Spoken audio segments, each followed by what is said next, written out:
people. Everyone at a certain level in a company, they're all smart, but who then continues to rise?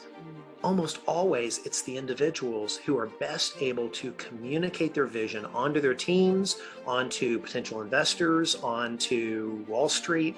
Those are the ones who continue to rise. So it's such a simple concept, and not just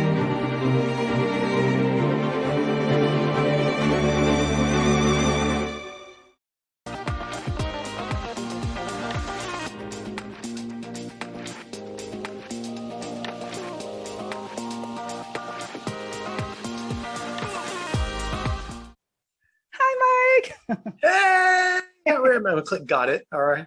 But hey, Patricia, it is great to see you. Yes, it is. Thank you so much for coming on the Break Time with Patty show. At home, dear friend at home, you are in for a treat. And I would like to introduce Mike Carr. Before we get started, I want you to get a full picture of who he is. Brace yourself. Do you find yourself frustrated? You aren't progressing as fast as you'd like. Burnt out? Uncertain how to navigate an uncertain future? Mike Carr has been there also.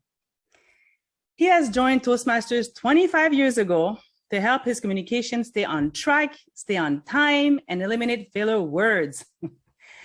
At that time, he had one wife, one kid, and a very few stories. Today, Mike cannot count the ways Toastmasters has helped him in his personal and professional life, from his work in the United States Senate to his role as a senior leader in multinational investment banks, from starting several businesses to serving on boards. The lessons that he learned in Toastmasters have helped him achieve results, excellent results. But more importantly, Mike has learned how to be happy while chasing those results. Today, he still has one wife, but now has 8 kids and many, many more stories. He is still an active member of Toastmasters in Austin, Texas. And when not being a dad, Mike is a partner in a financial firm and runs his own business. Very busy man. He frequently speaks internationally to large organizations like Merrill Lynch, UBS, and Hewlett-Packard, and innumerable small ones about the stories we tell others, the stories we tell ourselves, and the stories we choose to listen to.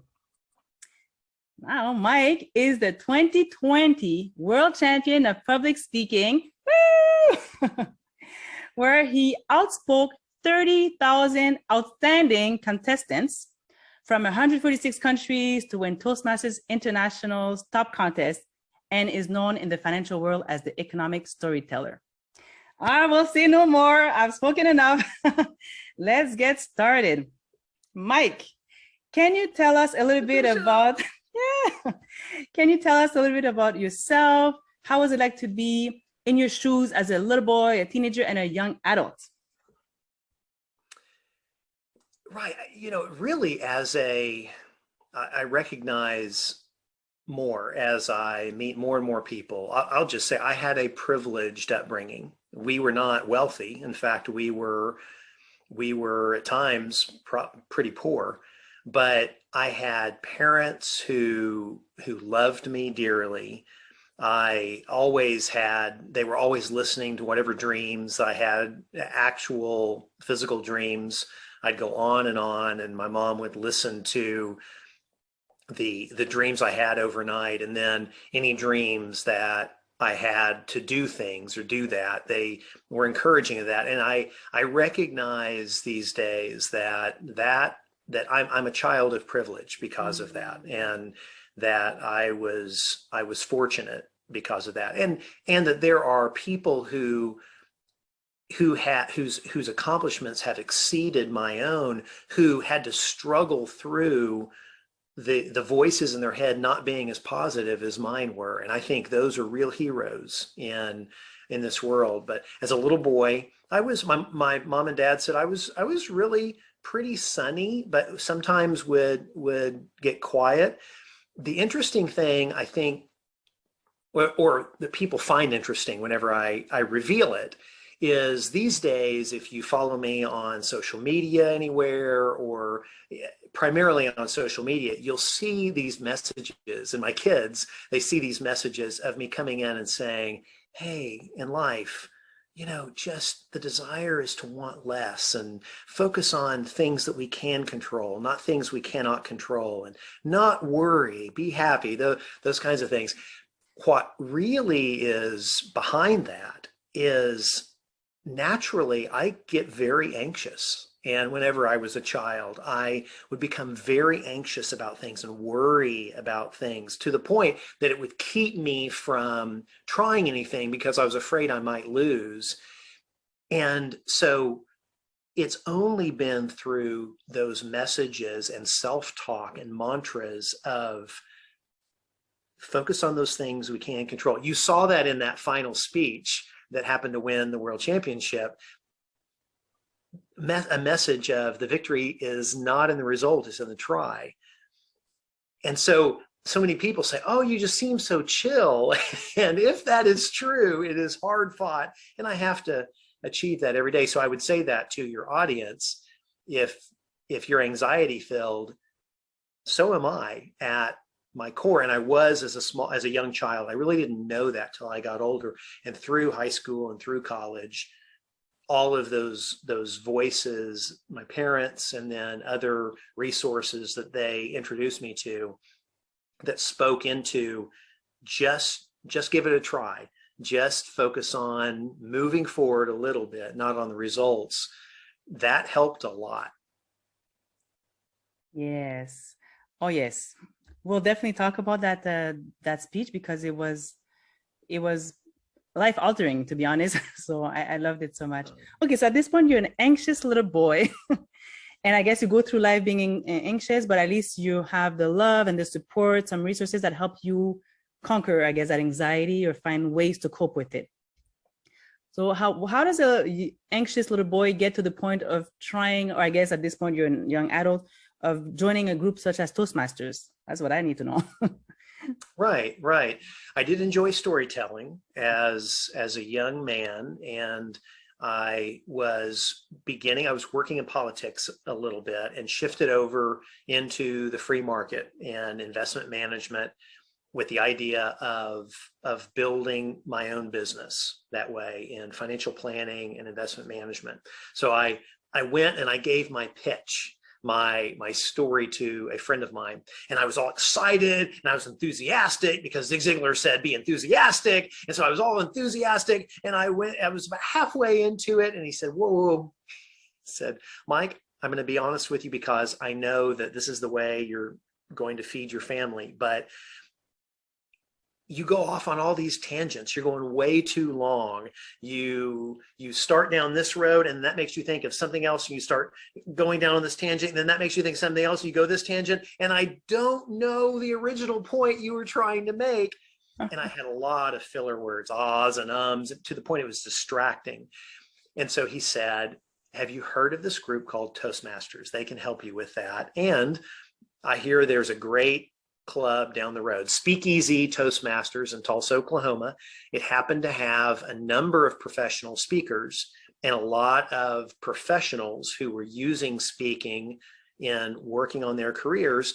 And so this was a good friend. He was trying to help me. So I thought, okay, I'll go check it out.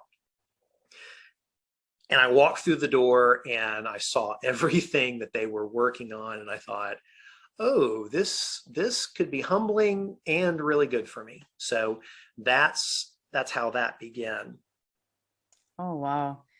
Yes, it's so relatable. And there's so many people, I don't have to tell you this, but there's so many individuals that struggle. I joined Toastmasters to become more eloquent, because I was speaking too fast. The filler words were, and the distraction, the going off on tangents, I was very, very big with that. So, and I wanted to get a message out to help certain women or certain individuals that needed help. So I needed to learn how to, I needed to learn how to structure my speech. And I was reading this book. Oh, yes. Sorry, this is like favorite book of all time. The Power of Self-Discipline, No Excuses by Brian Tracy. Oh, wonderful. You know it?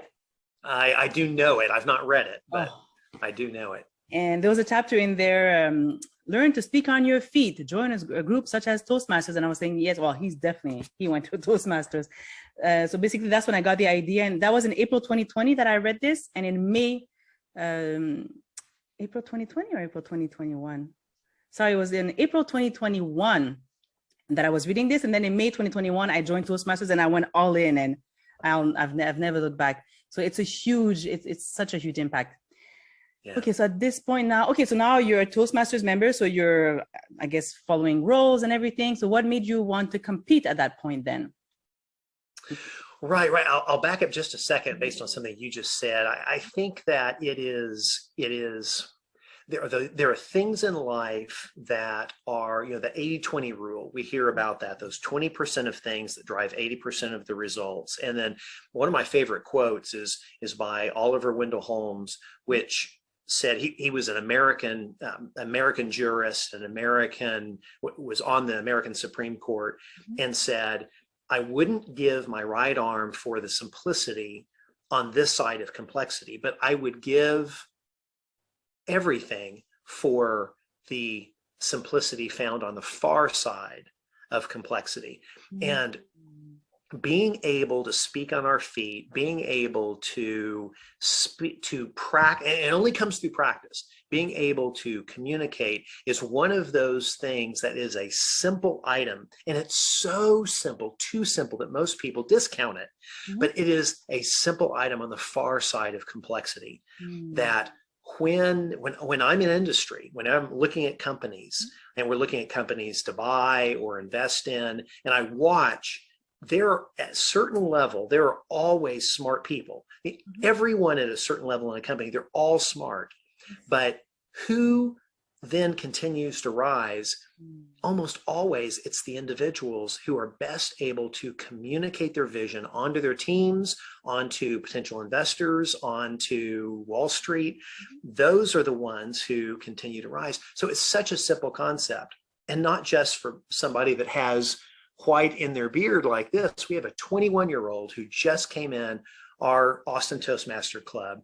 He launched his first company. It's an online gaming company, did successfully well. He gave his third speech just the other night, said to this group of mostly all 20-somethings, young 30-somethings, he said, Toastmasters has been the single best professional development exercise I have found.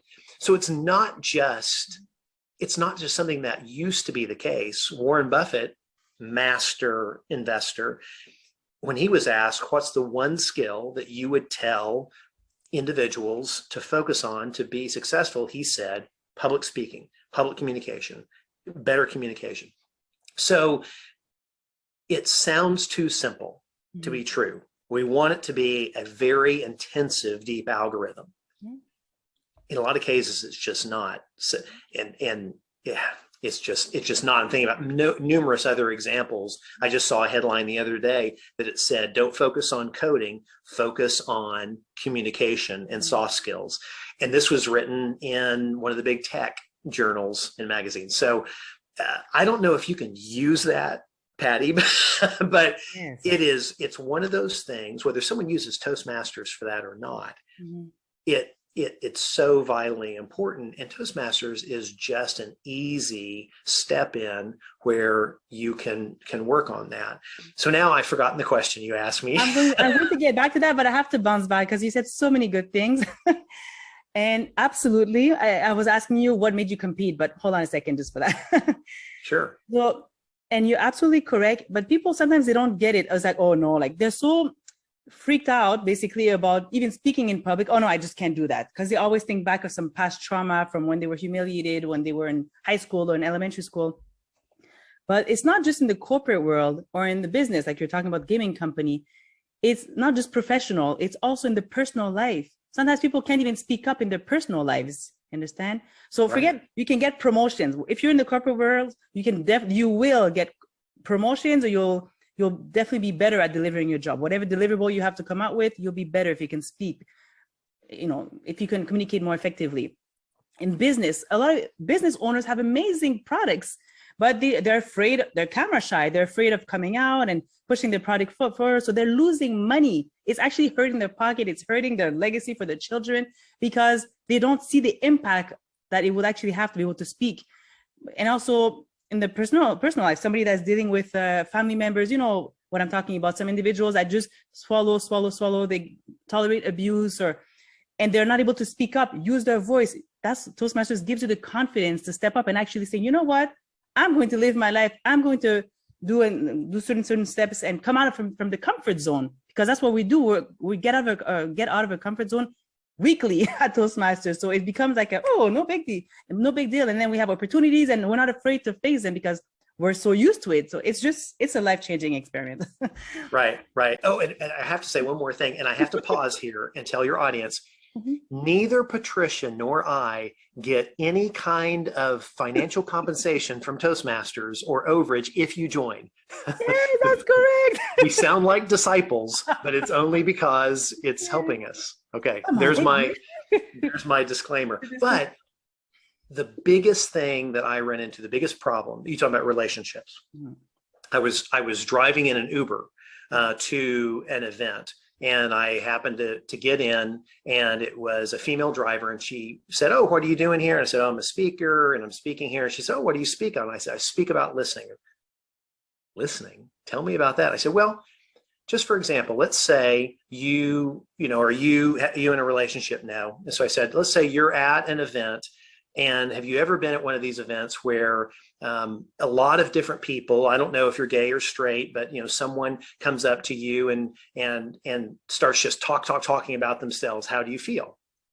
She said, nothing.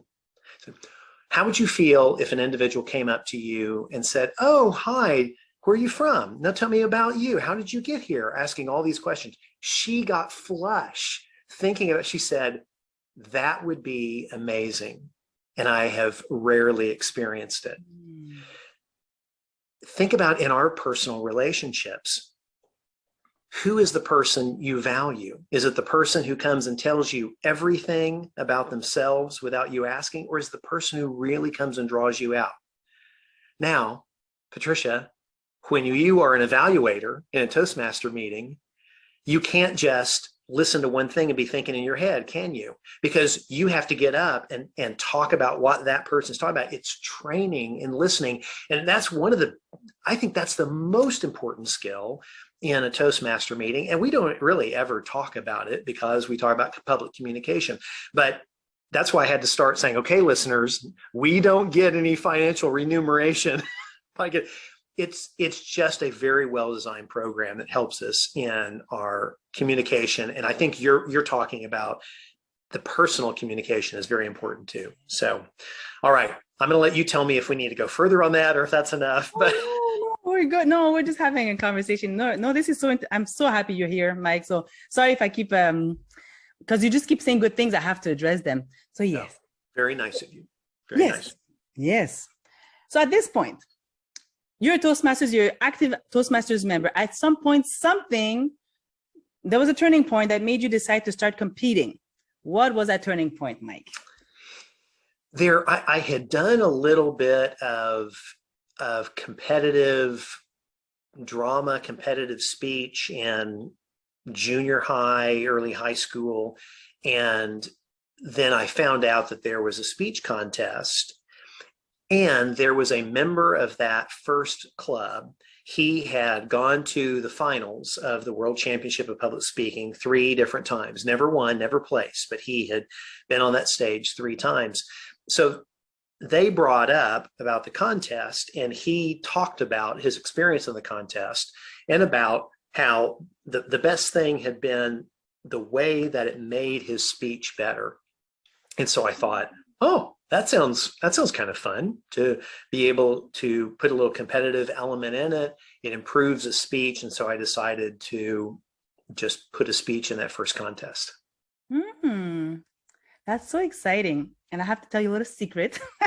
By the time this gets released, it'll have already happened, but I'll be participating in my first contest this Sunday, actually, because I've been told by so many world champions, just do it for growth, do it for fun. I've interviewed, I don't know, maybe 10 world champions by now. They all said it. Well, not just to me, but to every Toastmaster, just do it. Why not?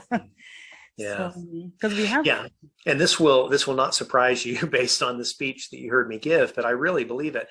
When a lot of people tell me, how do I win the contest? I tell them the best way to win the contest is not want to win the contest. Don't try to win the contest. The best way to win the contest is to create the best piece of art that says something to someone and make that the best it can be, the most entertaining, the funniest, and the most meaty. The more you work on that, a byproduct of that is you build a really great speech that probably has the best chance to continue forward. So yes, I would agree with all those who are wiser than I am, who have told you that just launching forward is great.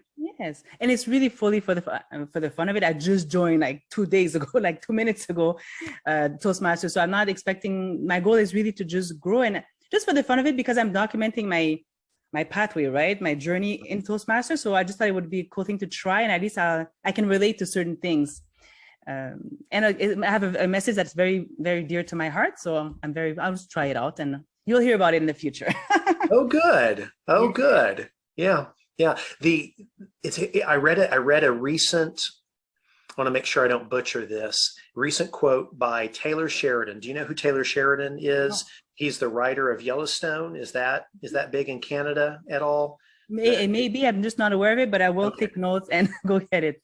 Very successful kind of a Western genre, and he's really resurrected the Western genre. And he has 3 hit shows right now and getting ready to have a 4th. Anyway, I read a quote by him, and he said, as storytellers, our job is to entertain first,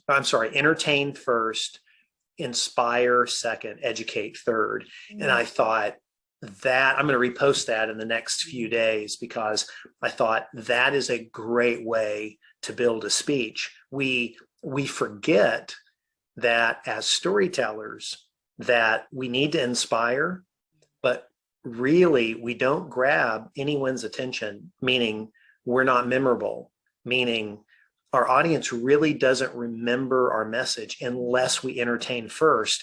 And sometimes in speaking, entertainment is a dirty word, and it should not be. It's just like storytelling. The way our brains were either made or evolved, whatever your belief system is stories are sticky.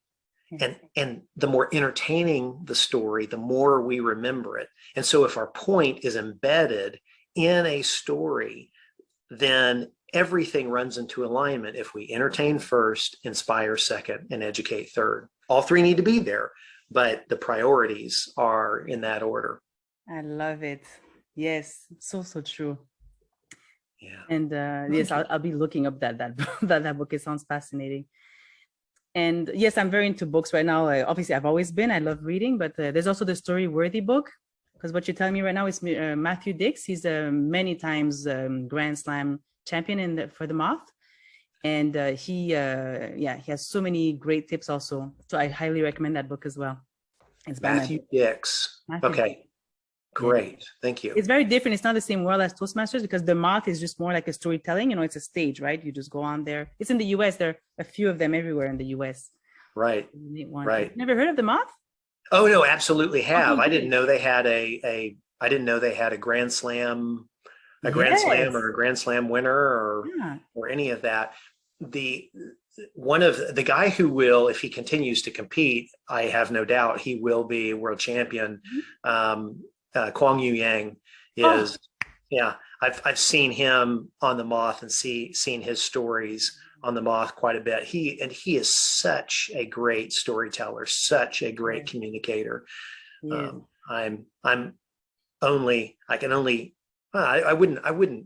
He went over time. He was the speaker right behind me, and he went over time, and it would be interesting to see what would happen had he not gone over time. But I wish him only good things, because he's inspired me for years.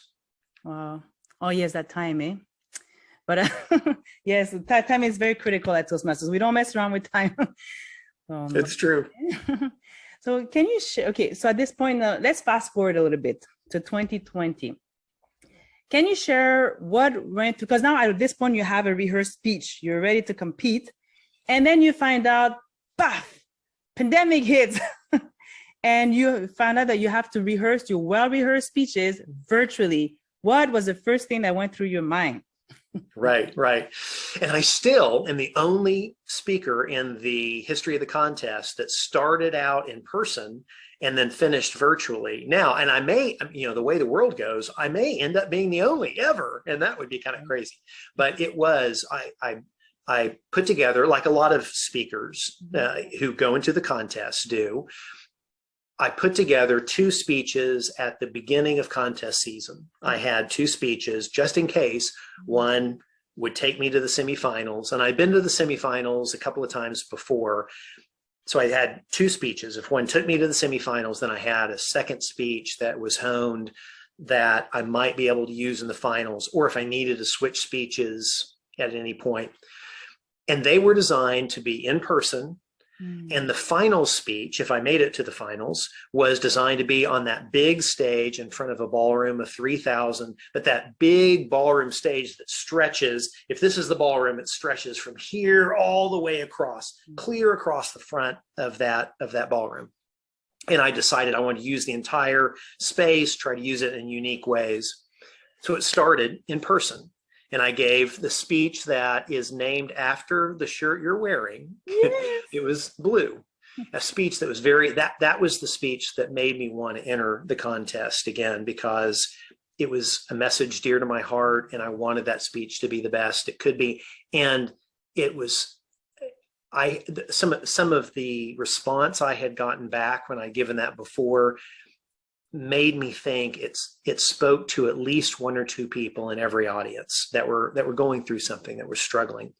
So I started with that speech in person, and that one at the club level, and it won at area, and then between area and division, then the world melted down. It was kind of crazy. I had a son that got married right in about that time. They got married and flew to Mexico for their honeymoon. And they said they came back and they felt like it was a zombie apocalypse. Everyone was wearing masks. You know, they flew into an urban center. There were no cars on the streets. You thought, what is happening?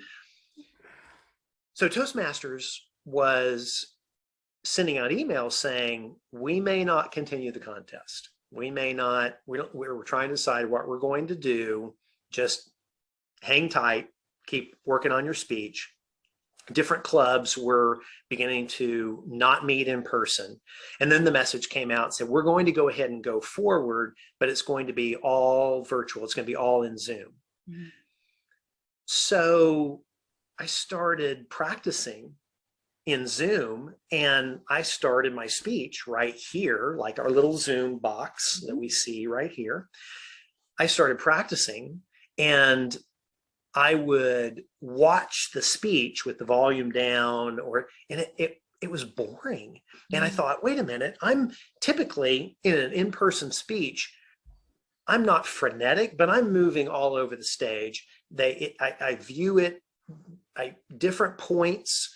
I will start on one end of the stage, and then I'll do another point maybe at the front stage left, and move around to position characters. And I thought, I can't do that here. So I thought, and I'm sure this is not original to me, I read it somewhere around that time, but was saying, in every challenge, there are opportunities. I know where I read that was Ryan Holiday's book, The Obstacle is the Way. I would recommend, I read it every year again. It is Ryan Holiday is one of my favorite authors. He brings forward Stoic philosophy into a modern context. And he's also a beautiful writer, a brilliant historian. Ryan Holiday, Obstacle is the Way. If you don't remember anything else, please read that book. He has several good ones, but so I read Ryan Holiday's Obstacle is the Way, and it's from a quote by Marcus Aurelius, who was the emperor of Rome and also one of the big 3 Stoic philosophers, that says, and I'm paraphrasing, but when you are on a path and you come to an obstacle in the path, many turn back, many just avoid the path completely, but the obstacle is the path. You can make the obstacle the way. This idea that an obstacle in a path becomes the bridge to where you really are intended to go.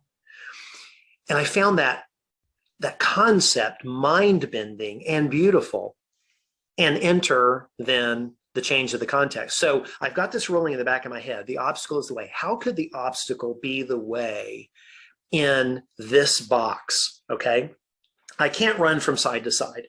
I can't really position myself at very different points because I'm much more limited side to side. But it hit me.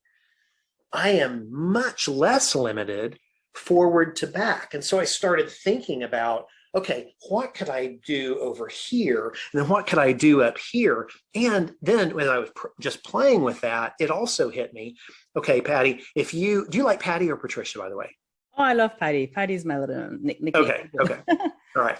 So Patty, if you're sitting in a ballroom of 3,000 and I'm speaking here, you and I really can't have an intimate conversation if you're sitting 10 rows back, certainly halfway back or at the back of the room. I can only have an intimate conversation maybe with the front row, with someone on the front row. But here's a huge advantage that it just hit me. I thought, I can get right here and have a truly intimate conversation with everybody. Because even if I make a small nuance in the movement of my face from you can see every micro movement, or like in that blue speech, from me going, hey, Mom, what's going on? To Maria died in surgery. You can feel the micro movements in someone's change of face where that's impossible in person. So with the obstacle is the way rolling in the back of my head, that I started changing that speech to try to bring out the emotion. With that, I do have to say, because I get a lot of questions about this, do you have to be an actor to do that? And the answer is no. It takes a lot of practice, but what I positioned behind the camera. So let me turn this way. I'll pick up my little Indiana coaster here. Say that's the camera. A lot of people were speaking to the camera. But if I'm really wanting to tell the story and create those micro movements in my face, I've got to be speaking through the camera to someone sitting here on the opposite side. And if I can mentally put someone I love, someone I have a close relationship with, and I'm telling that story to them, it's much more natural coming through the camera. And so in that blue speech, when I'm talking about my mother coming and telling me that my good friend had surprisingly died in surgery, I'm imagining telling that story to one of my daughters who is very tenderhearted. And I even right now, I'm thinking about, what her emotion would be, feeling empathy for me. And it brings out that emotion naturally. So that's just one aspect, or a couple of aspects, I guess it would be, that changed. And why they changed once we moved from in-person to virtual. Wow. I learned so many things.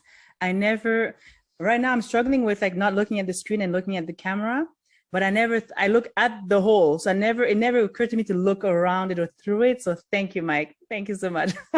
I'll be doing that. And I hope everybody at home is listening if you're part of Toastmasters.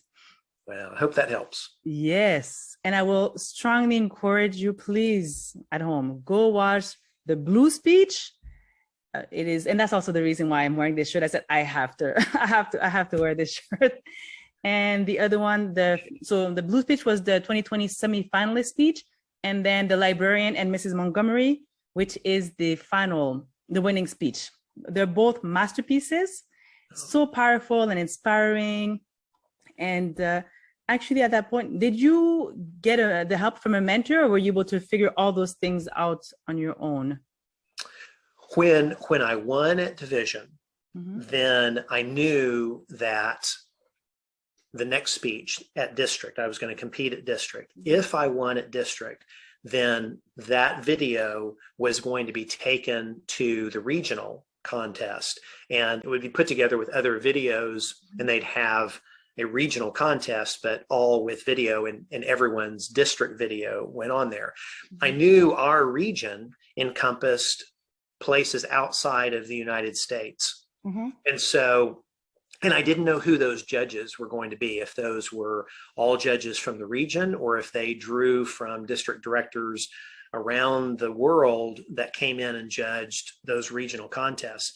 So I had gone to semifinals a few times and thought I had a really good speech. And in one time, like the last time in 2015, it didn't even place. And so I started wondering, I wonder if there are nuances, international nuances that I'm not grasping. And also at that level, then there are certain things that Toastmaster judges are particularly looking for. So I did. I reached out to Mark Brown, whom you mentioned earlier, and Mark is just one of the most beautiful humans inside and out that the Creator put on this earth. And I reached out to Mark and said, you seem to stay up on top of what is happening in Toastmasters. I liked his perspective. We kind of talked a little bit about what it'd be like working together. And then he asked me to send him my division video, and we set up a time, a mentoring relationship there. And there were some really key things that Mark brought out, a different perspective from a place that I had not been before, especially how it looked to international audience. Just a real quick example, in case you're wondering, there is a point in that blue speech where my friend Maria is being jovial, and she's laughing, and she's saying things that are so funny that we're at lunch, and I blew Coke out my nose. You know, Coca-Cola. I'm drinking Coca-Cola. What actually happened, and I blow Coke out my nose. Well, Mike said, you know, you get with an international audience, and they're seeing all these shows that come out of America. They don't know the nuance if you're talking about, you know, Coca-Cola or cocaine, and you could offend someone by talking about, you know, having cocaine at high school. And I hadn't even thought of that. So it was a very quick, easy mix where I just changed it to I blew milk out my nose. Yes. So it was the spirit of the truth still came out, but it eliminated something that could derail the audience's mindset, where they're immediately thinking, was he doing cocaine? Is he talking about cocaine? And they completely miss the point, and I lose them for a while. So that kind of perspective was really good. Okay. Wow. Thank you for that. Yes. I'm not at that. I'm just getting started here. So I have a lot of feedback from my Toastmasters members, and I'm putting together a mock contest actually, where I'll have 6 different phenomenal evaluators evaluate me. So, but I wanted to, and I'll be sharing that on my YouTube channel. So it'll be a very fun project. But yes, at some point, if somehow in the future I make it further, I will hire, I don't think I'll be able to make it. And I find that all the world champions that I interviewed, they had all gone through, somebody helped them. They never did them and did it on their own. And even a professional coach, beyond going through all the coaches in the evaluators in the world there, but in different clubs, they had help. I will say I went to the semifinals in 2013 and worked with David Brooks, who had won the world championship. And I came in second at that semifinal. I didn't work with a world champion when I went to the semifinals in 2015, and I did not place. And my dear friend, David Henderson, who is a world champion, he had said, I don't think, you know, he didn't work with anybody. He said, I don't think you need to work with anybody. I think David just gets it. I'm not sure that I can just get it. And so I heard Darren LaCroix say pretty soon after that, he said, if you want to get somewhere, working with someone who has been there, it is really helpful. And listening to that feedback over a lot of the other club feedback is good, but there comes a point where beyond that level, then the judging is just different. So I took that advice and worked with Mark Brown and then ended up winning. So that's been my experience. I think that I think that's that. I hate to say better or anything else, but I think it eliminates a risk, gives a perspective that's really important. Well, it seems to help, if anything, right? It seems to be some form of added value. I don't think it'll make your speech worse to get some extra help, right? So but if people can afford it, why not? Yeah. Okay, so after you earned that title of world champion of public speaking, what was the greatest challenge that you faced? Like, was there something that took you off guard that you did not think you'd have to deal with? The first thing was I thought I would have to deal with this, but I didn't recognize to the extent. The volume of responses, questions, invitations from Toastmasters was overwhelming, really. And I had to, I have a business that I also was, I have clients in the money management side that I have responsibility to. And so there were just so many people I was not able to get back to. So anytime I have an opportunity here, I just always want to say, if you contacted me and you did not hear back from me, I am so sorry. I'm actually still trying to get back through. There were some people that I just saw their message from 2 years ago and said, hey, I'm so sorry I didn't get back to you. You probably, your event was probably just fine without me, but just want to say thanks for the invitation 2 years later. But that was good. The most people were super nice. Some people operated out of I choose to believe that was out of their own lack of understanding, their own impatience. And I think it was some of that was a little surprising to me, because Toastmasters is such a generous, but that was the gross minority, just maybe 2 handfuls in all that time. Most people were very understanding, but just the overwhelming number of requests coming in. And part of that was because it was virtual. There are 17,000 clubs in the world. I could theoretically, literally visit 17,000, just not practically, because I have to sleep or I get crazy like everyone.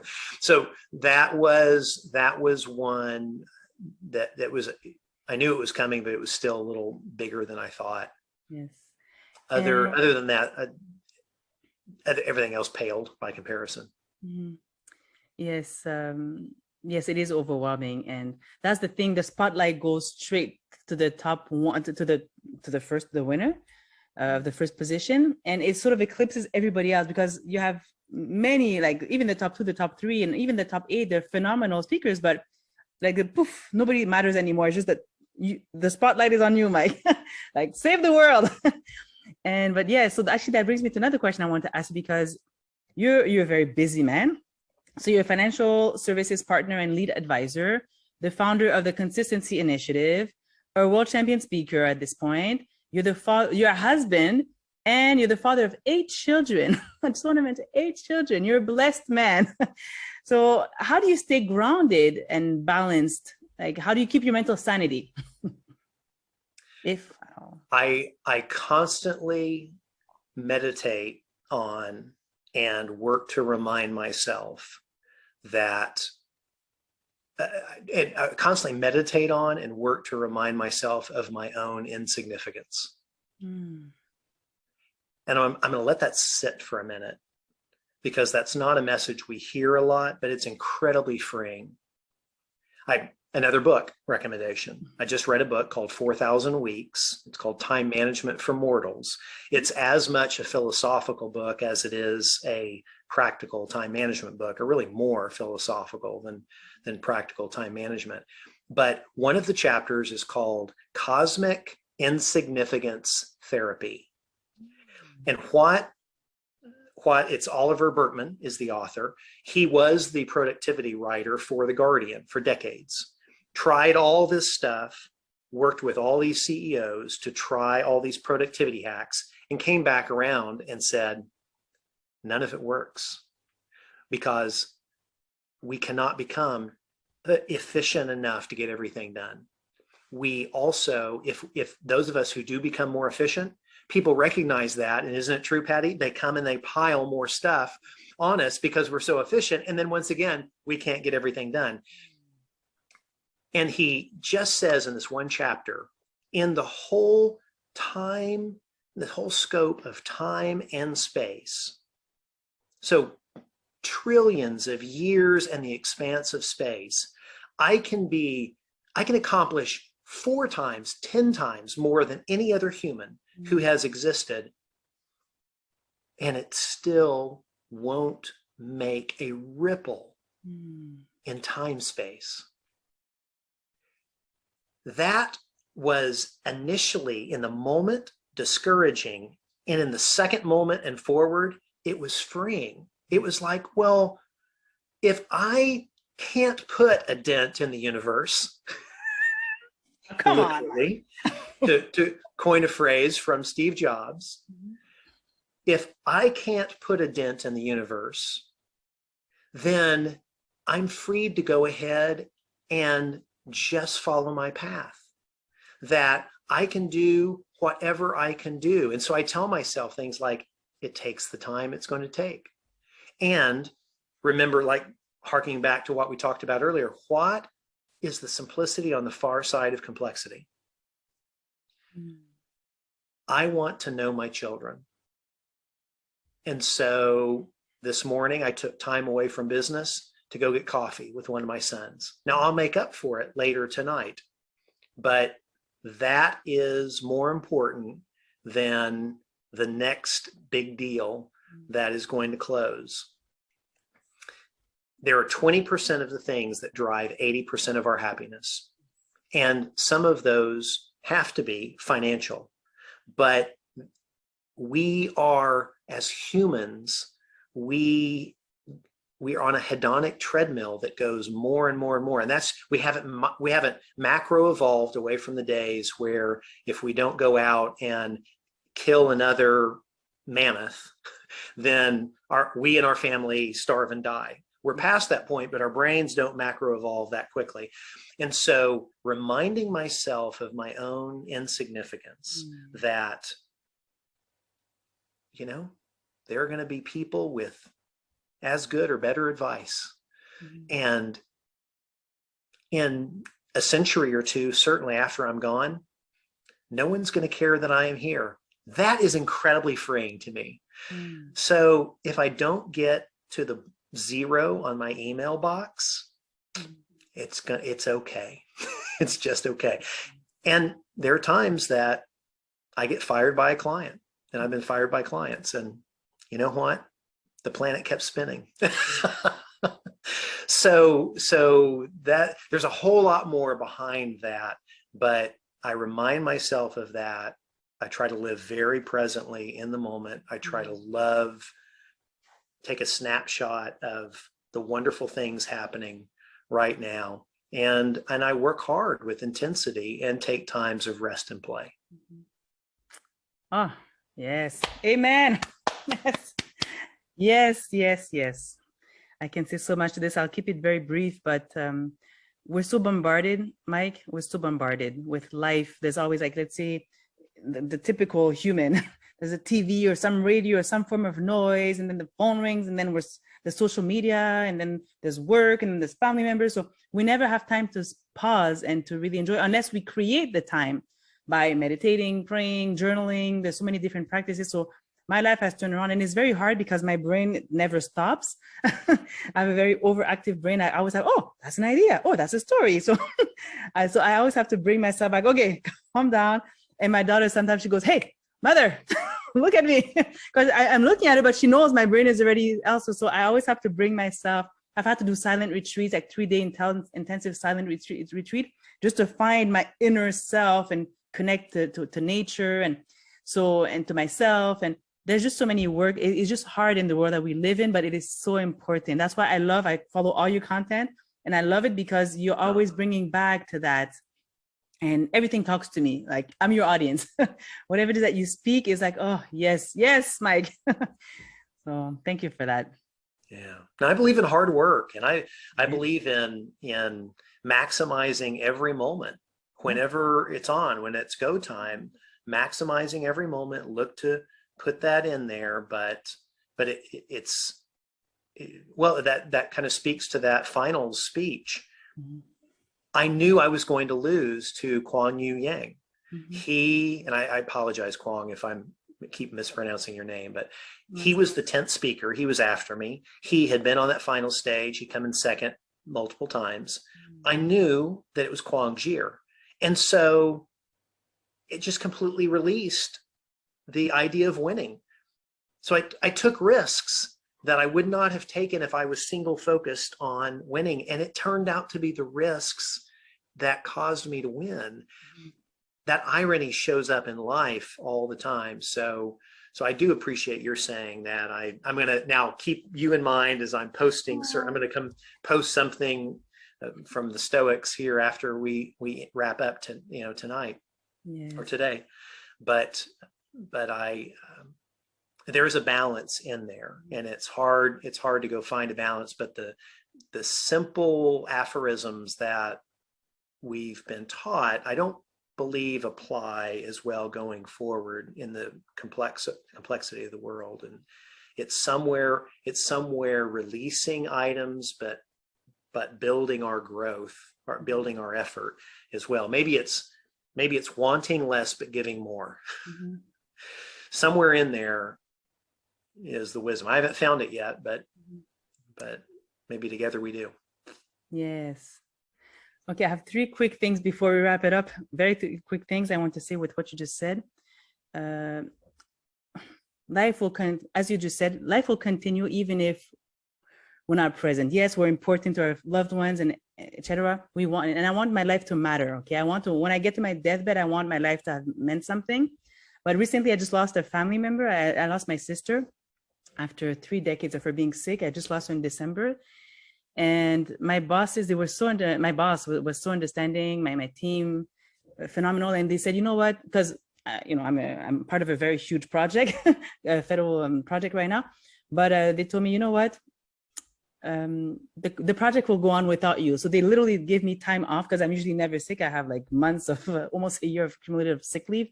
But the point is, just take some time, come back when you're ready. We will, and they just got together and they just stepped up, to make up for my deliverables or whatever I had to get done. And then I realized, you know what, I'm not that important.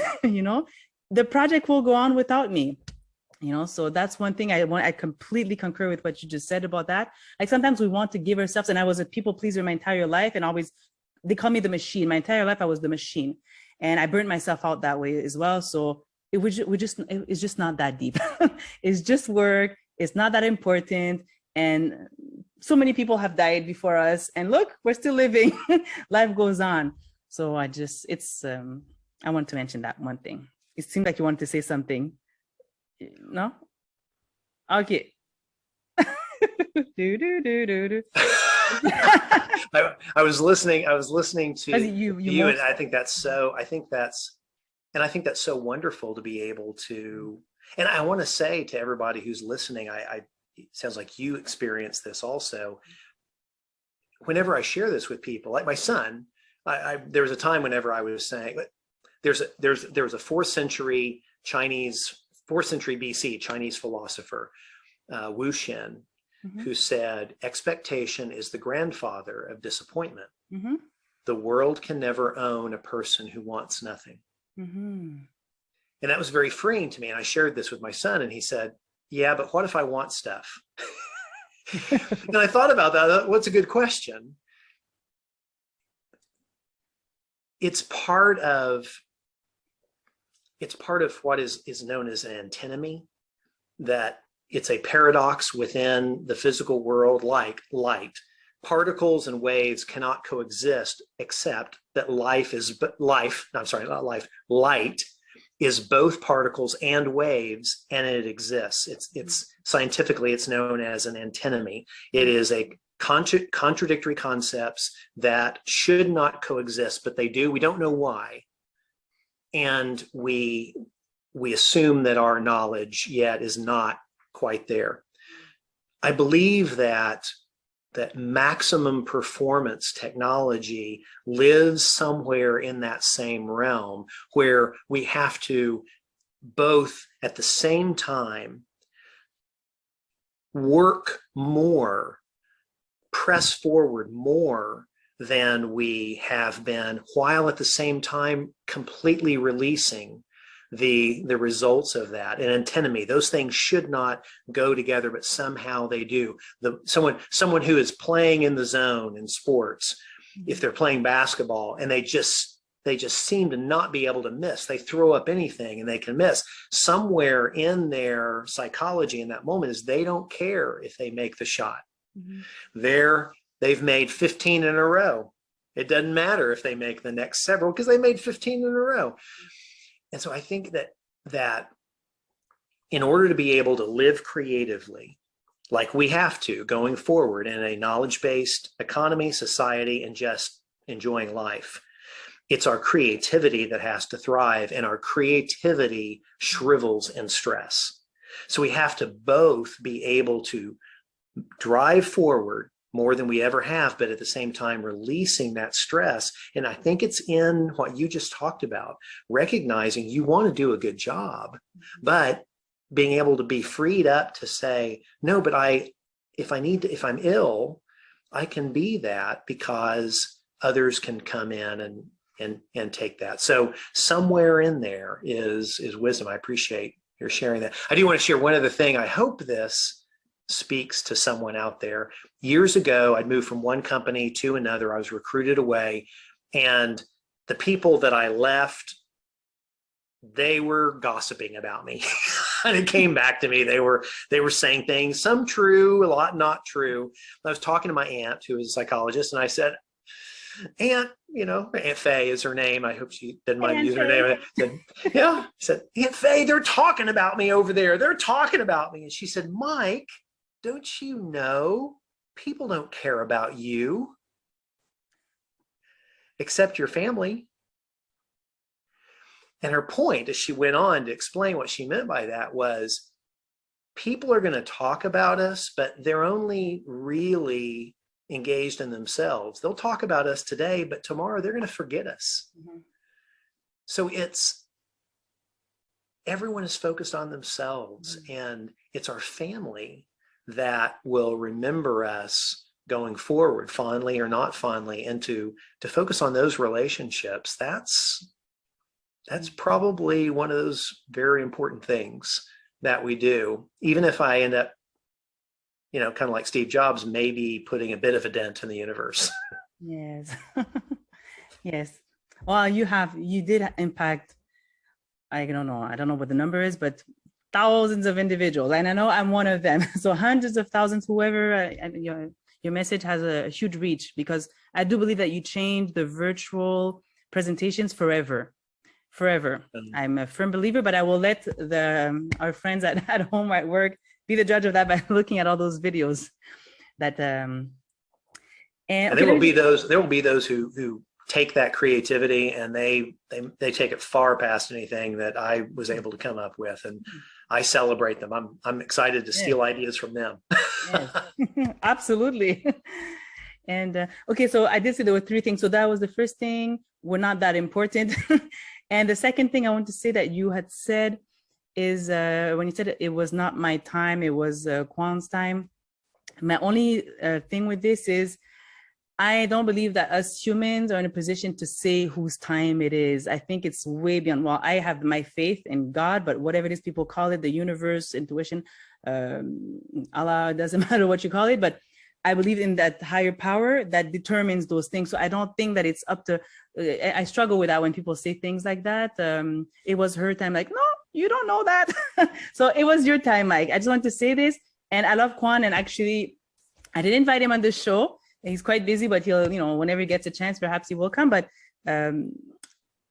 it's if it would have been his time, he would have made it. That's what I'm trying to say. And I'm not saying that perhaps he would have, because he would have had a much, let's say, superior speech that would have rated, received more points by the judges.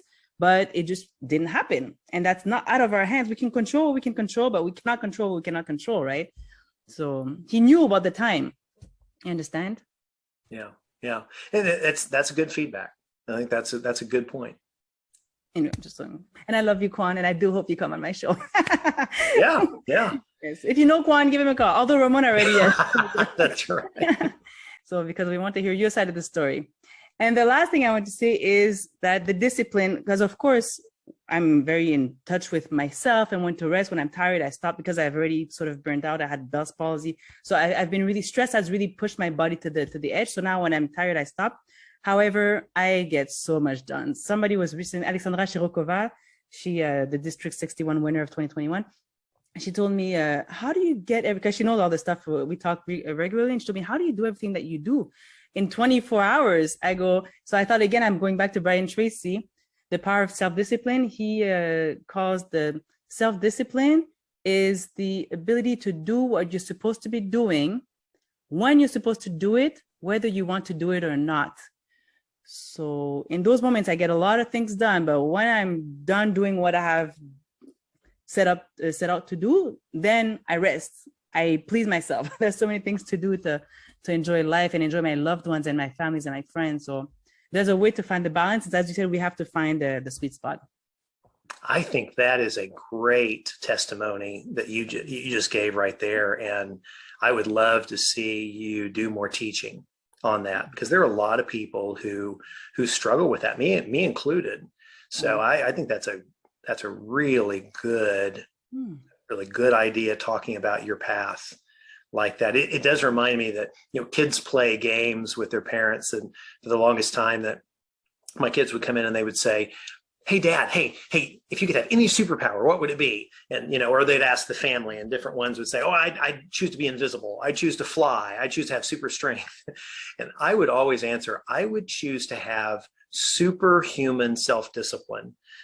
I would choose to have perfect self-discipline, because if I could do that, I could accomplish, I wouldn't need any other superpower. I could probably accomplish everything else. And that's what made me think about when you were saying that is that idea of self-discipline, about doing the right thing at the right time, whether you want to or not. Oh, that is such a demon that so many of us have to fight. Yeah, that's really good. You would love this. You need to order this book, Mike. Yeah. All right. Where's my phone? Oh, my phone's over there. I'll order. Don't worry. I'll send you the link right after. Oh, thank you. Finally, if someone in the audience would like to know more about you, or maybe not reach out to you, but I'm just kidding. Reach out to you for your coaching services, trainings, workshops, or for you to deliver a keynote address, what is the best way to reach you, Mike? Sure. Probably the best place is the website mikecarrofficial.com, because there are links there to all of the different social media. And I tend to post on everything from Snapchat to Instagram to TikTok. And my 14-year-old daughter is my TikTok mentor. So, but LinkedIn, all of those places, and connect on all those areas. These days, the fire hose of connectivity coming this way is not as strong. So if anybody wants to reach out, I just love my fellow humans. So love hearing your stories, and everybody's out there. And so that's probably the best contact. At Mike Carr Official is my email there. And so if anybody's wanting coaching or anything else, I would say to anybody in your audience that increasingly to industry. I speak a lot to banking and finance, but then it's really odd. It's been more tech companies that have hired me lately, and tech associations. But I tend to talk about that listening, the stories we tell ourselves, and that's those two things, particularly for leaders, but also grit, hiring for grit, building grit. And there are a lot of business owners that I've interviewed that have said, I hire for grit first, even more than intelligence, because that drives the project forward. So anybody out there that you know that you like that message in front of your company, then we're doing that virtually or in person. We'll work out the budget. That I believe in the message. And if you do that, then, and it connects and we end up doing something, then certainly I offer to you a 30-minute consultation, complimentary consultation on speaking or business or whatever you want. So glad to do any of that. But I believe in the message. I think it's so important, especially storytelling these days, because that can change the world. So all those places, I would love to hear from any of you and hear your stories. Oh, Mike, I feel like I can talk to you for another 2 hours. So I'll wrap it up here to free you so you can go ahead and take care of your family. So what stuck with me, don't compete to win, compete for growth. Yeah. And I don't remember the order right now, but also speak to inspire, entertain, and educate. Is that the right order? Entertain, inspire, and educate. Yes. Yep. Entertain, inspire, educate. I was just making sure that the audience was paying attention. That's correct. Yes. Good for you.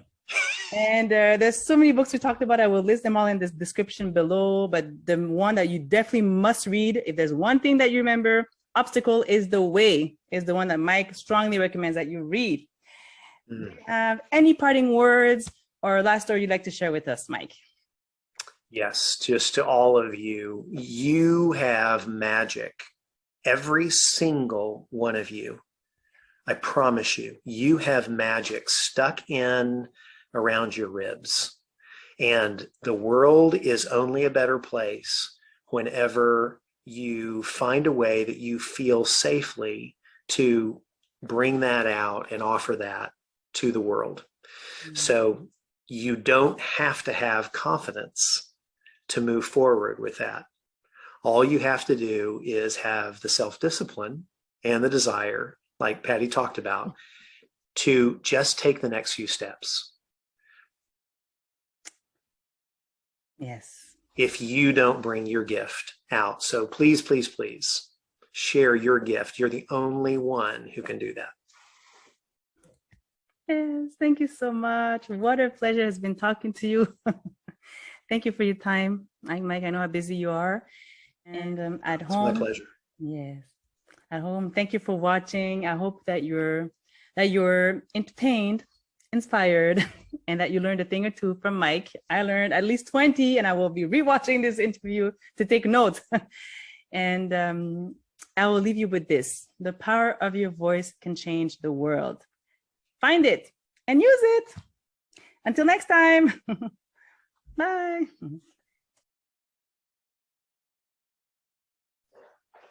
Oh, sorry. Okay, so this is Mercy Genevieve. This is Mercy Genevieve. This is Patty. Patty's in Toronto and is just a wonderful interviewer. So Mercy actually is a speaker in her own right. She went with me to the National Speakers Association and went to the youth conference. Oh, yeah, that's exciting. Hi, sweetie. How's it going? it's going good. How are you? Jake, come say hi. Good. And this is her twin. Oh. These are the two youngest, Jake and Mercy. Hey. And Jake just woke up from a nap. Oh, poor thing. It's not your dad's fault. It's my fault. No. I certainly offered. Yeah. So, but I guess all the other kids, Jairus is gone, Journey, and then the others live out of the house. Oh, thank you so much. Julie's on the phone. So Oh, thank you so much for bringing them out. So nice to meet you guys. Nice to meet you too. You get to see this interview, so you'll get to see yourself on the interview. Yes. Oh yeah, I'm so very fun. excited. Oh, and French is your first language, isn't it? Yes, I'm in Montreal actually. I didn't. That's right. Yeah, Which I'm is a native. one of I have two. It's Madison and Justice. Montreal is one of their favorite cities. Oh. But Journey's taking French. Mm-hmm. Jake, run up and see if Journey wants to speak. She's the most shy. Oh, we want to make her So, I uncomfortable. don't know. Do you have time? Do you have time to ask? Plenty of time. Are you ask her? kidding me? Yes. Okay. Run up and tell Journey that we She'll be a are speaking celebrity. to a native French speaker, and if she just wants to say bonjour. Yeah.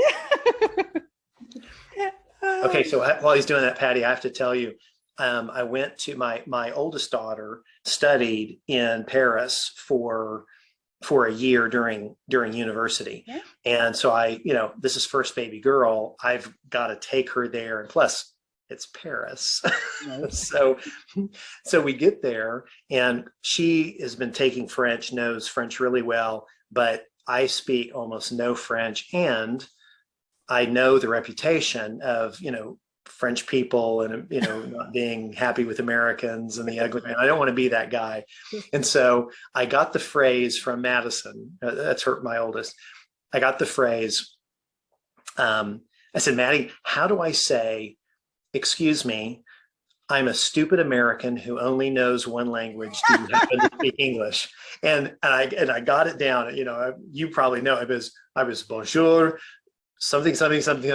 And people in Paris were super nice to me because I'd walk up and I would, not just walk up and go, hey, how much is that? But I come up and say, and people, I remember that one lady behind the counter, I walk up and I say, bonjour. So, in French, I'm a stupid American that only happens to know one language. Do you happen to speak English? And she looked down and started grinning and laughing and looked up and said, just a minute, went and got her friend who spoke English. People in Paris were super nice to me. I've never been yet. I have to go. I want to go to the Musée du Louvre for like 2 weeks straight. I'm a museum person. Oh yeah. Yes. Yep. So what did Journey say? She's working hard on school right now. She's working hard on school right now. I'm not too surprised, but Yes, I yeah, understand. she's And taking we have French. yes, she needs to concentrate for that. But yes, and you know what? The camera is not for everybody either. So I'm with you, Journey. I get you. But thank you so much for coming out, Mercy. And Of course. yes. Yes. You want to come over way by? Oh, yeah. Okay. Oh, it's nice to see you. Hi, it's nice to see you. Yes, be happy down there in Texas. Enjoy your life, your youth. Make the most of it. Yes. Yes. Those are wise words right there. Yes. All right. Take care. You too. Bye. Oh, Well, sweet. thanks for letting them do that. Yes. Oh no, I'm totally using this stuff. This is awesome. Oh, fun.